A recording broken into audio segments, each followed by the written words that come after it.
उत्तराखंड में शिक्षा व्यवस्था का हाल क्या है, इसका अंदाजा इस बात से लगाया जा सकता है कि मानसून सीजन के दौरान पर्वतीय क्षेत्रों के स्कूलों के हालात बद से बदतर हो जाते हैं।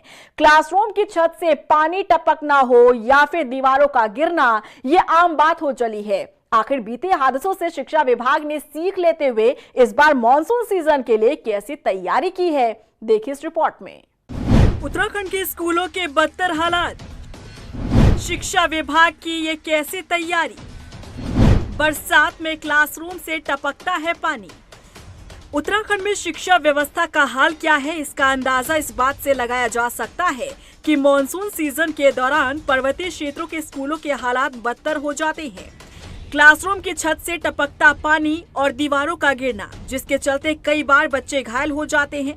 बावजूद इसके शिक्षा विभाग हमेशा से ये दावा करता है कि मॉनसून से पहले सभी स्कूलों की मरम्मत करा दी जाएगी, लेकिन मौजूदा स्थिति ये है कि अभी भी प्रदेश में जर्जर स्कूलों की संख्या 2000 से अधिक है, जो मॉनसून के दौरान एक बड़ी चुनौती बन जाते हैं। दरअसल उत्तराखंड में मॉनसून सीजन के दौरान प्रदेश की स्थिति काफी अधिक दयनीय हो जाती है।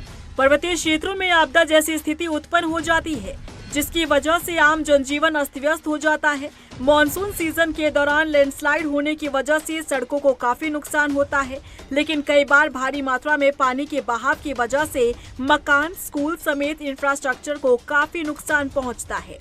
लेकिन मॉनसून सीजन आते ही उत्तराखंड के पर्वतीय क्षेत्रों पर मौजूद सैकड़ों स्कूल में पढ़ने वाले बच्चों और उनके अभिभावकों की चिंता बढ़ जाती है, क्योंकि आज भी प्रदेश में करीब 2210 स्कूलों की स्थिति बदतर है।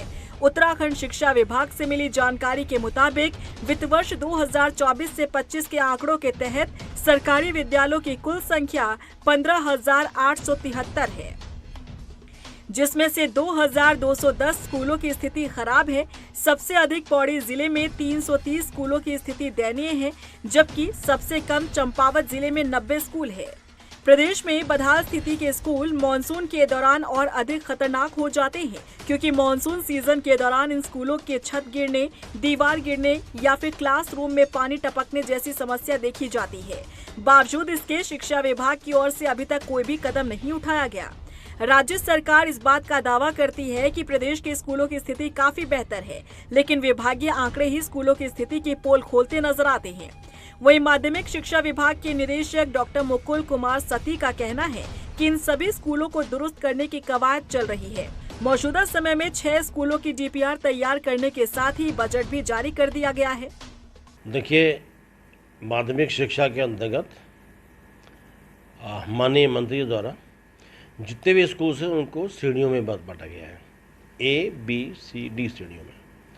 D श्रेणी वो स्कूल हैं जिनकी बिल्डिंग बहुत ज़्यादा ख़राब है। ऐसी संख्या केवल 18 माध्यमिक शिक्षा में है, और इनके लिए इनकी DPR बन के इसमें 6 विद्यालयों के लिए पैसा भी जा चुका है नई बिल्डिंग बनने के लिए, और स्पष्ट निर्देश किए गए हैं कि मानसून सीजन आ रहा है तो किसी भी बच्चे को कोई भी क्लास ऐसी जगह न लगाई जाए जहां पर कि पहले से बिल्डिंग जर्जर हालत में है।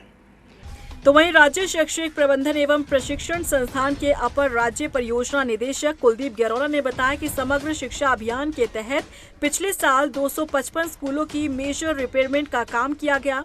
इसके साथ ही प्राइमरी शिक्षा के 70 स्कूलों और अपर प्राइमरी शिक्षा के 14 स्कूलों को रिकंस्ट्रक्ट किया गया। पिछले साल जो है 255 मेजर रिपेयर करवाई हैं स्कूल्स की, और जो रिकंस्ट्रक्शन किया है वो प्राइमरी में 70 और 6 से 8 का जो क्लासेस होती हैं वो उसे हम अपर प्राइमरी कहते हैं 14। तो इस तरह से हमने जो करीबन 300 रूम सेकेंडरी में 330 रूम हमने सेकेंडरी में बनाए हैं, जिनमें कंप्यूटर रूम, बायोलॉजी लैब और इस तरह की कई सारी चीज़ें हैं। और इस साल भी 190 प्रपोज्ड हैं।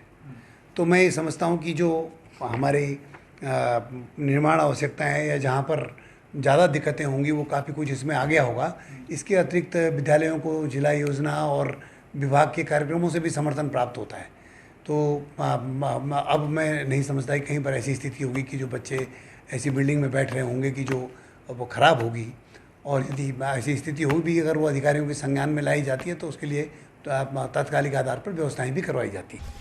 अधिकारी अपने दावे करते हैं, सरकार अपने दावे करती है, लेकिन ना तो तस्वीरें झूठ बोलती हैं और ना ही आंकड़े। ऐसे में देखना होगा कि बरसात के दिनों में पर्वतीय क्षेत्रों के स्कूल की क्या स्थिति नजर आती है। रफ्तार मीडिया के लिए देहरादून से हिमांशु चौहान की रिपोर्ट।